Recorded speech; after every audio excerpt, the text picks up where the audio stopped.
Hello guys, welcome back to my trading journey. അപ്പോൾ ഇന്നത്തെ നമ്മുടെ മാർക്കറ്റാണ് കൺസോൾട്ടേഷൻ മാർക്കറ്റായിരുന്നു. നമുക്ക് കുറച്ച് സപ്പോർട്ട് ഏരിയ കിട്ടിയിട്ടുണ്ടായിരുന്നു, സപ്പോർട്ട് റെസിസ്റ്റൻസും കിട്ടിയിട്ടുണ്ടായിരുന്നു. ഈ സപ്പോർട്ട് ലെവലിൽ ഇനി മാർക്കറ്റ് ഒരു സപ്പോർട്ട് എടുക്കുകയാണെന്നുണ്ടെങ്കിൽ നമുക്ക് ഒരു ബൈ ആൻഡ് പ്ലേസ് ചെയ്യാം എന്നാണ് എൻ്റെ ഒരു പ്ലാൻ. ഭാഗത്തൊക്കെയാണ് മാർക്കറ്റ് സപ്പോർട്ട് എടുത്തത്. 3 പ്രാവശ്യം സപ്പോർട്ട് എടുത്തിട്ടുണ്ട് ഓൾറെഡി. ഈ 4ാമത്തെ സപ്പോർട്ട് കൂടി എടുക്കുകയാണെന്നുണ്ടെങ്കിൽ നമുക്കൊരു ബൈ ആൻഡ് പ്ലേസ് സ്കാനിലുള്ള ഒരു കൺഫർമേഷന് വേണ്ടി വെയിറ്റ് ചെയ്യുന്നു. നമുക്ക് ബുള്ളിഷ് സ്കാനിൽ കൺഫർമേഷൻ കിട്ടുകയും ചെയ്തു. അപ്പോൾ തന്നെ നമ്മൾ എൻട്രി പ്ലേസ് ചെയ്തു. അപ്പോൾ നമുക്ക് നോക്കാം എന്താവും മാർക്കറ്റ്. നമ്മൾ സ്റ്റോപ്പ് ലോസ് സെറ്റ് ചെയ്യണം. സ്റ്റോപ്പ് ലോസ് നമുക്ക് ഈ ബുള്ളിഷ് ക്യാൻഡിലിന്റെ അടിയിൽ നോക്കണേ, നമ്മൾ ഒരു 1:2 റേഷ്യോ റിസ്ക് റിവാർഡ് റേഷ്യോയിലാണ് നമ്മൾ ട്രേഡ് എടുക്കുന്നത്. അപ്പോൾ ആ ഒരു രീതിയിൽ നമുക്ക് TP സെറ്റ് ചെയ്യാം. സ്റ്റോപ്പ് ലോസ് ആവണേ നമുക്ക് ഏകദേശം 1.95, അതായത് നമുക്ക് $2 ലോസ് ആവും. TP ആണ് ഹിറ്റ് ആവുന്നെങ്കിൽ നമുക്ക് കിട്ടുന്നത് ഏകദേശം $4.5. ഏകദേശം $4 നമുക്ക് പ്രോഫിറ്റും കിട്ടും.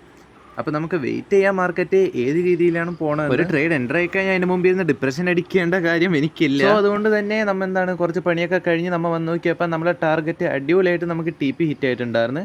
കുറച്ച് മാർക്കറ്റ് അവിടെ ഇവിടെയും കിടന്ന് കളിച്ചെങ്കിലും നമുക്ക് TP ഹിറ്റ്. ഇതുപോലെ ട്രേഡിംഗ് കണ്ടിട്ട് ഇഷ്ടപ്പെടുന്നവരാണ് നിങ്ങളെങ്കിൽ ഫോളോ ചെയ്ത് കൂടെ